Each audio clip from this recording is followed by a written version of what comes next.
ഗാന്ധി വധം അടക്കം നമുക്ക് അറിയാം.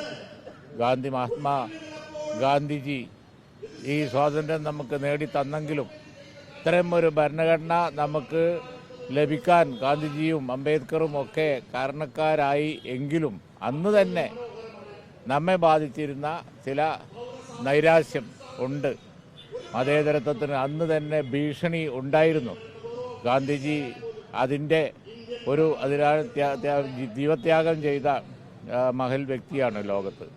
അങ്ങനെയൊക്കെ ഉള്ള ആ സ്ഥിതിവിശേഷമൊക്കെ ഉണ്ടായിരുന്നുവെങ്കിലും 75 വർഷം നമ്മൾ ഇതേ സ്പിരിറ്റിൽ നിലനിന്നു. ഇനിയും നമ്മൾ നിലനിന്ന് മുന്നോട്ട് പോയിക്കൊണ്ടിരിക്കുകയാണ്. പക്ഷേ ഇപ്പോഴും ആ കാലത്തുള്ള അതേ രീതിയിലുള്ള ഭീഷണികൾ ഇപ്പോഴുണ്ട്. നമ്മൾ ഈ ദിവസം ഇവിടെ ആചരിക്കുമ്പോഴും പാർലമെൻറ്റ് അത് ആചരിക്കുമ്പോഴും ഒക്കെ യു പിയിൽ നടന്നുകൊണ്ടിരിക്കുന്നത് എന്താണ് എന്ന് നമുക്കറിയാം. മണിപ്പൂരിൽ നടന്നുകൊണ്ടിരിക്കുന്നത് എന്താണ് എന്ന് നമുക്കറിയാം.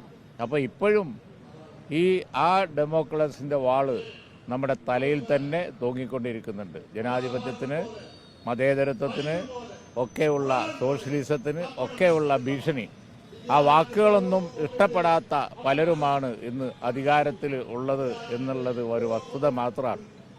അതാണ് UDF, ഇന്ത്യൻ നാഷണൽ കോൺഗ്രസ് ദേശീയ അടിസ്ഥാനത്തിലും ഇന്ത്യ മുന്നണി ദേശീയ അടിസ്ഥാനത്തിലും കേരളത്തിൽ UDFും ഒക്കെ ഈ ഭരണഘടനാ സംരക്ഷണ സദസ്സ് സംഘടിപ്പിക്കുന്നതും ജനങ്ങളെ കൂടുതൽ ഈ ദിവസം ഈ ഭരണഘടനയ്ക്ക് വേണ്ടി, അതിനോടുള്ള പ്രതിബദ്ധതയ്ക്ക് വേണ്ടി പ്രതിജ്ഞാബദ്ധരാക്കാൻ വേണ്ടി ഈ ദിവസം ആചരിക്കുന്നതൊക്കെ അതുകൊണ്ടാണ്. മറ്റു ചോദ്യം ഒന്ന്, വെള്ളാപ്പള്ളി ഇന്ന് ഈ മതേതരത്വത്തെ നമ്മൾ പറയുന്ന സമയത്ത് തന്നെയാണ് മുസ്ലിം ലീഗ് ഒരു വർഗീയ പാർട്ടി തന്നെയാണ്. മുസ്ലിം ലീഗ് ഒരിക്കലും സംവരണത്തിലല്ലാതെ ഒരു സ്ഥാനാർത്ഥിയെ മത്സരിപ്പിച്ചിട്ടില്ല എന്ന് പറയുന്നത്. വെള്ളാപ്പള്ളി അത്തരത്തിൽ രൂക്ഷമായി മുസ്ലിം ഒരു മത പാർട്ടി തന്നെയാണ് എന്നുള്ളതാണ് പറയുന്നത്. അദ്ദേഹം തന്നെ എത്ര പ്രാവശ്യം മറിച്ച് പറഞ്ഞിട്ടുണ്ട്. അദ്ദേഹത്തിൻ്റെ ബുക്കിൽ വരെ അത് ഞങ്ങളെപ്പറ്റി നല്ലത് പറഞ്ഞിട്ടുണ്ട്. അത് മാത്രമല്ല, റിസർവേഷനിലല്ലാതെ പാർട്ടി എത്രയോ തവണ മത്സരിപ്പിച്ചിട്ടുണ്ട്.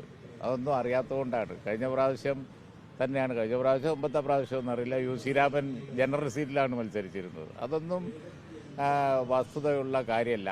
അങ്ങനെയുള്ള ഒരു സർട്ടിഫിക്കറ്റിൻ്റെ കുറവ് ഞങ്ങൾക്കില്ല.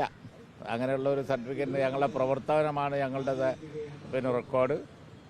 ഇത്രയും കാലത്തെ ഞങ്ങളുടെ സേവനമാണ് ഞങ്ങളുടെ ചരിത്രം. അത് തുറന്ന പുസ്തകമാണ്.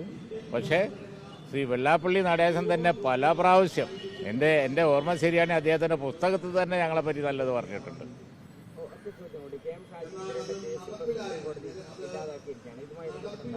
അല്ല, ആർക്കെതിരെയും കേസെടുക്കാം എന്ന ആ ചിന്തക്ക് തന്നെ ഈ ശ്രീ KM ഷാജിയുടെ കേസിലുണ്ടായ വിധി ഒരു തടസ്സമാവും ഇനി. കാരണം സുപ്രീം കോടതി വിധി എന്ന് പറഞ്ഞാൽ രാജ്യത്തെ നിയമമായി മാറുകയാണ്.